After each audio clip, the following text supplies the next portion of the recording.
আসসালামু আলাইকুম, স্বাগত জানাচ্ছি হোম অফ ম্যাথের আজকের ভিডিওতে।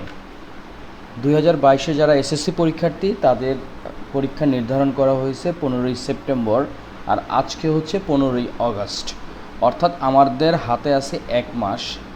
2022-এ যারা পরীক্ষার্থী তাদের জন্য এই প্রশ্নটা খুবই গুরুত্বপূর্ণ, এবং অন্য সময়ে যারা পরীক্ষার্থী হবে অর্থাৎ 23, 24, 12 সামনে যা আছে তাদের জন্য তথা নবম দশম শ্রেণীর টেস্ট পরীক্ষা, প্রাক নির্বাচনী পরীক্ষা, সকল কিছুর জন্যই এই ধরনের অঙ্ক খুবই গুরুত্বপূর্ণ। আজকে আমরা সৃজনশীল প্রশ্ন সমাধান করার চেষ্টা করব, বীজগাণিতিক রাশি, এবং আমরা চেষ্টা করব এটা মন দিয়ে শেষ করা। তো আরেকটা কথা বলে রাখি, তোমাদের প্র্যাকটিসের জন্য প্রথমেই যখন এই প্রশ্নটা তোমরা দেখবা নিজেরা করার চেষ্টা করবা, যখন আটকে যাবে একদম পারবাই না তখন চেষ্টা করবো হচ্ছে ভিডিওটা দেখে করার। আর তোমাদের কাছে যদি মনে হয় কনফিউশন তাহলে প্রথম থেকে ভিডিওটা শেষ পর্যন্ত দেখবে। তো তোমরা একটু মনোযোগ সহকারে ভিডিওটা দেখো। চলো শুরু করি।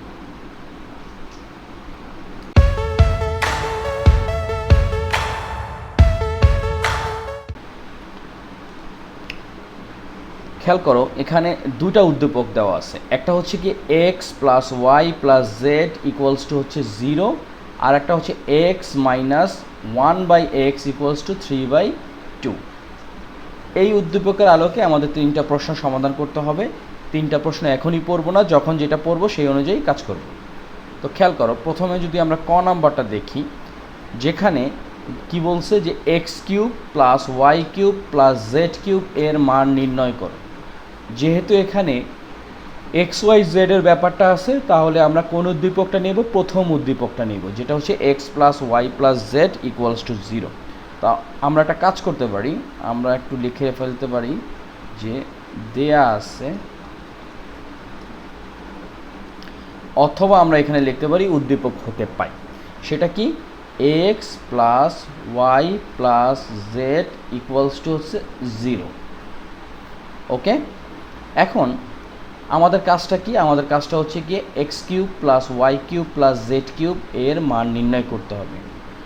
প্রথমে আমরা যে কাজটা করতে পারি, আমরা হচ্ছে যে এক্স প্লাস ওয়াই একটা পাশে রাখলাম, অন্য একটা পাশে জেডকে পক্ষান্তর করলাম, তাহলে কি দাঁড়াচ্ছে? Minus Z. এখন এই অংশটুকুকে আমরা যদি বর্গ করি, এই অংশটুকুকে যদি আমরা বর্গ করি তাহলে কি দাঁড়াচ্ছে? X plus y whole square.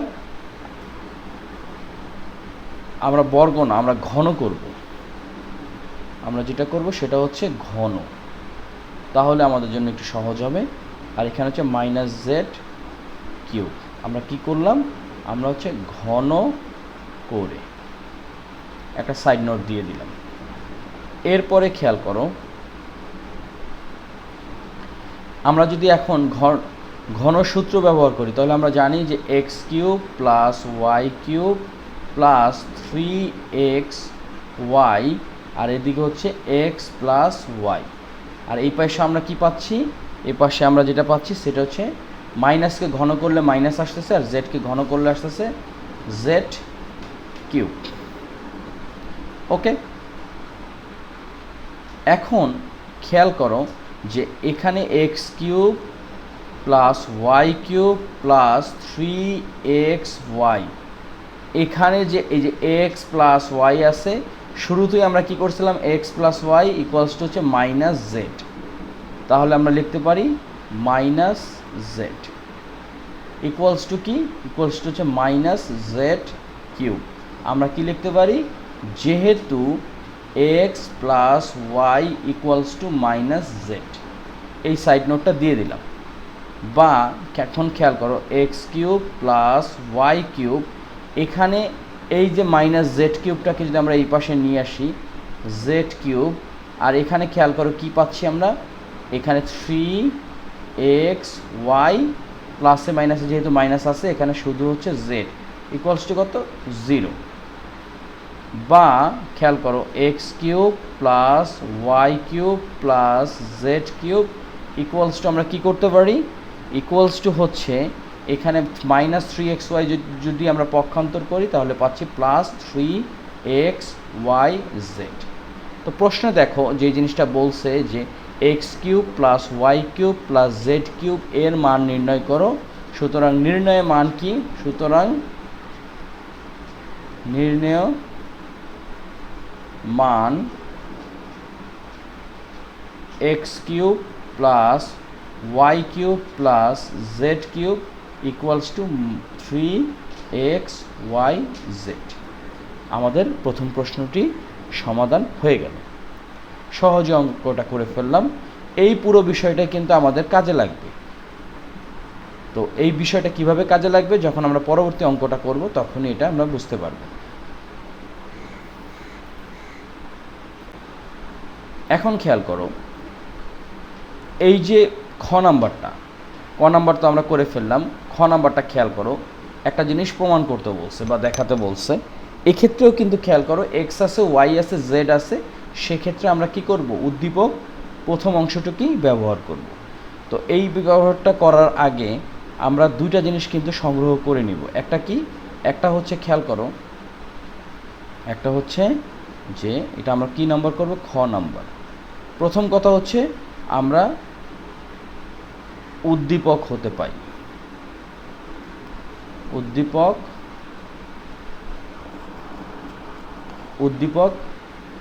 হতে পাই।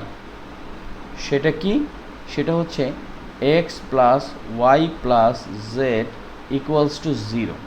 এখন দেখো, অঙ্কের সুবিধার্থে আমরা যে কাজটা করব, অঙ্কের সুবিধার্থে এখানে আছে কি? ওয়াই জেড আছে, জেড এক্স আছে এবং এক্স আছে, সবগুলোই সামেশন অবস্থা আছে, অর্থাৎ y plus z, z plus x এবং এক্স প্লাস ওয়াই। এখানে আমরা যে কাজটা করব এখানে, তাহলে আমরা যে কাজটা করতে পারি, দেখো x plus y plus Z equals to যদি 0 হয়, তাহলে আমরা লিখতে পারি x plus y equals to minus z, এটা আমরা লিখতে পারি।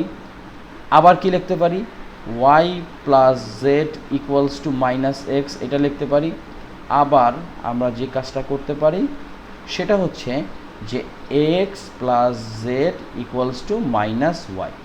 এইটা আমাদের সুবিধার্থে। দেখো এখানে ওয়াই প্লাস জেড আছে, জেড প্লাস এক্স বা এক্স প্লাস জেড একই কথা, এবং এক্স প্লাস ওয়াই, এই বিষয়গুলো আমরা একটু আলাদা করে নিলাম।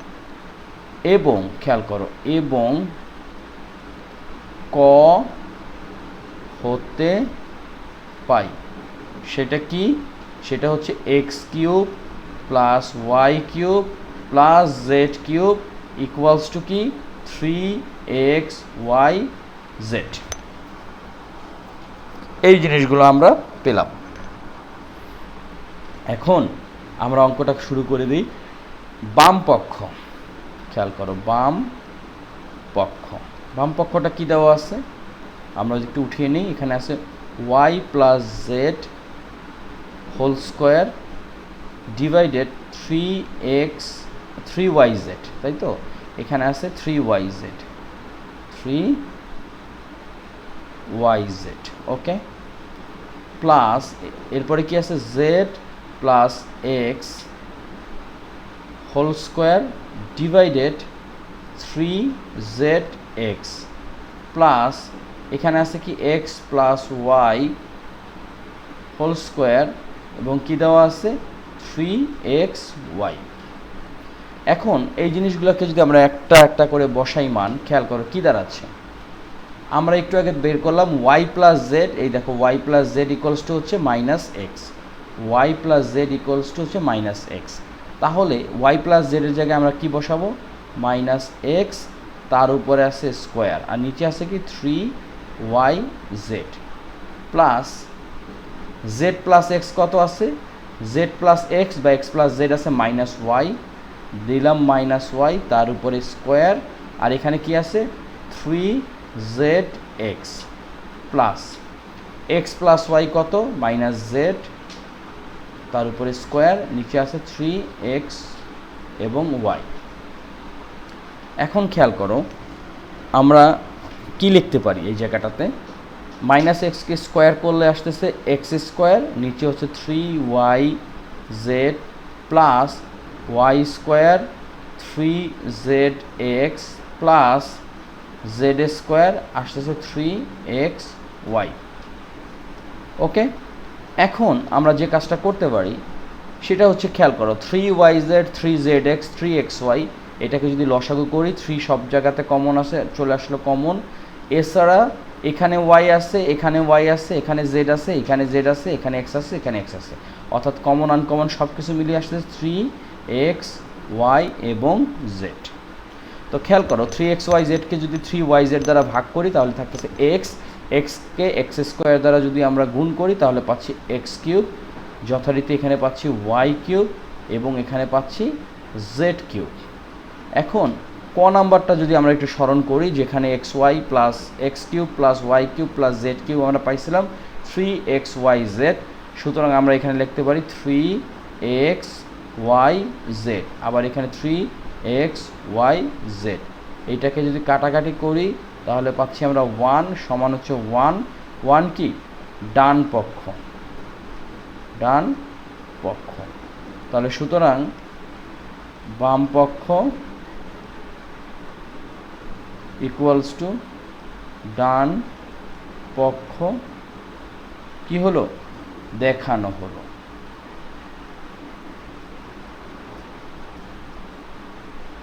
দেখানো হলো।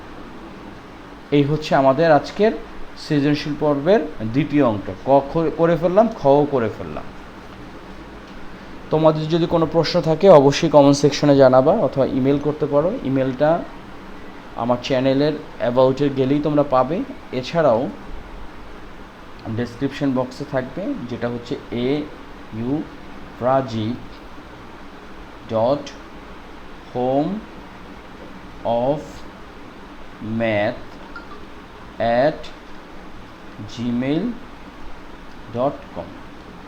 তো চলো আমরা সৃজনশীল প্রশ্নের শেষ অংশটুকু করে ফেলি। গ নম্বর অংশটুকু আমরা যদি খেয়াল করি, যেখানে একটা প্রমাণ করতে বলছে, সেটা কি 8 × x³ প্লাস 1/x³। আমরা একটু যদি লিখে ফেলি যে এখন দেখো এখানে x³ প্লাস 1/x³ আছে। তো এক্ষেত্রে আমরা উদ্দীপকের সহায়তা নিবে হচ্ছে গিয়ে x minus 1/x equals to 3/2 অংশটুকু থেকে। তো এখানে আমরা যে কাজটা করতে পারি, যে গ নাম্বারটা উদ্দীপক হতে পাই, সেটা কি x minus 1/x equals to 3/2। ওকে, এখন খেয়াল করো প্রমাণ করতে বলছে যেখানে 8 × x³ প্লাস 1/x³, অর্থাৎ কি এখানে x প্লাস 1/x এর একটা ব্যাপার থাকে, কিন্তু আমাদের উদ্দীপকে দেওয়া আছে x মাইনাস 1/x। সুতরাং এই অংশটুকু আমরা যে কাজটা করব সেটা হচ্ছে প্লাস করে ফেলি। তো প্রথমে যে কাজটা আমরা করতে পারি, যে প্রথমে যদি আমরা এটাকে একটা বর্গ করি, খেয়াল করো এই অংশটাকে যদি আমরা বর্গ করি তাহলে কি দাঁড়াচ্ছে, সেটা হচ্ছে x minus 1/x whole square, আর এখানে আসতে আসতে 3কে বর্গ করলে 9, 2কে বর্গ করলে আসতে আসতে 4। তাহলে এখানে লিখলাম কি আমরা বর্গ করে। আচ্ছা, এখন আমরা যারা a মাইনাস বি হোল স্কোয়ারের সূত্র জানি, সেটা হচ্ছে কি মান নির্ণয়ের সূত্রটা কি, আমরা লিখতে পারি x plus 1/x whole square minus 4x 1/x। অর্থাৎ সূত্রটা কি, সূত্রটা যদি আমরা এখানে একটু সাইড নোটে দেখাই, আমরা জানি যে a minus b whole square equals to a plus b whole square minus 2ab, 2ab না 4ab। ওকে, এখন খেয়াল করো যে এখানে আসলো কি x plus 1/x whole square minus 4 × x 1/x, অর্থাৎ a plus b whole square minus 4ab, আর এখানে কি আছে 9/4। ওকে, এখন আমরা যে কাজটা করতে পারি, এখানে x আর x কাটা, কি থাকতেছে x plus 1/x whole square equals to 9/4। এই যে কাটাকাটি করার পর -4 থাকতেছে, এইটাকে আমরা ওই পাশে নিয়ে গেলাম, হলো 9/4 প্লাস 4। বা আমরা এখানে যে কাজটা করতে পারি x plus 1/x whole square আর এখানে আসতেছে 9 প্লাস 16 আর নিচে আসতেছে 4, তার মানে কি 25 ডিভাইডেড 4। সুতরাং এখানে আমরা লিখতে পারি x plus 1/x equals to 5 divided 2। 5 divided 2, এখানে আমরা শুধুমাত্র ধনাত্মক মান নিয়ে কাজ করব, ধনাত্মক মান নিয়ে, কারণ আমরা জানি রুট করলে প্লাস মাইনাস দুটোই আসে। আচ্ছা, আমাদের বড় একটা কাজ কিন্তু হয়ে গেল, সেটা হচ্ছে x plus 1/x equals to 5/2 আমরা পেলাম। এখন প্রশ্ন থেকে যদি আমরা বাম পক্ষটা নিই, বাম পক্ষ সেটা কি? সেটা হচ্ছে 8 into x cube plus 1/x cube, তাই তো? এখন এটাকে আমরা কি লিখতে পারি? এইটাকে আমরা লিখতে পারি 8 যেমন আছে আপাতত তেমনই রাখি। এই অংশটুকু অর্থাৎ এক্স কিউব প্লাস 1/x কিউবের যে সূত্রটা আছে মান নির্ণয়ের, আমরা লিখতে পারি x plus 1/x whole cube minus 3ab অর্থাৎ 3x 1/x into a plus b অর্থাৎ x প্লাস 1/x। এখন একটু আগে যেটা আমরা বের করছি x প্লাস 1/x, এই মানটা যদি আমরা এখানে বসিয়ে দিই, 8 এখানে আসতেছে 5 ডিভাইডেড 2 হোল কিউব মাইনাস এই x আর x কাটা 3 ইন্টু 5 ডিভাইডেড 2। ওকে, এখন আমরা যে কাজটা করতে পারি, এখানে আসতেছে 8, এখানে যেটা আসতেছে সেটা কত? 5কে যদি আমরা বর্গ করি, ঘন করি, তাহলে আমরা পাচ্ছি 125 অর্থাৎ 5 5 25, 5 25 125 ডিভাইডেড 2কে ঘন করলে আসতেছে 8 মাইনাস এখানে আসতেছে কত? 3 5 15 ডিভাইডেড 2। আমরা এটাকে সেকেন্ড ব্র্যাকেট না দিয়ে ফার্স্ট ব্র্যাকেট দিই, এই হলো ফার্স্ট ব্র্যাকেট। এখন যে কাজটা আমরা করতে পারি, আমরা যদি একটু লসাগু করি, চিন্তা করে দেখো, এখানে যেটা আসতেছে 8 আর এখানে লসাগু কত আসতেছে? এখানে লসাগু আসতেছে 8, তাহলে এখানে থাকতেছে 125 মাইনাস 8কে 2 দ্বারা ভাগ করলে 4, 4 15 কত? 60। আমরা এখানে লিখলাম 60। এখন খেয়াল করো যে এখানে আসতেছে 8 ইন্টু উপরে 125 থেকে 60 বাদ দিলে 65 আর নিচে আছে 8, এই 8 8 কাটা পাইলাম কত? 65। এটা কি? এটা হচ্ছে ডান পক্ষ। সুতরাং আমরা লিখতে পারি যে বাম পক্ষ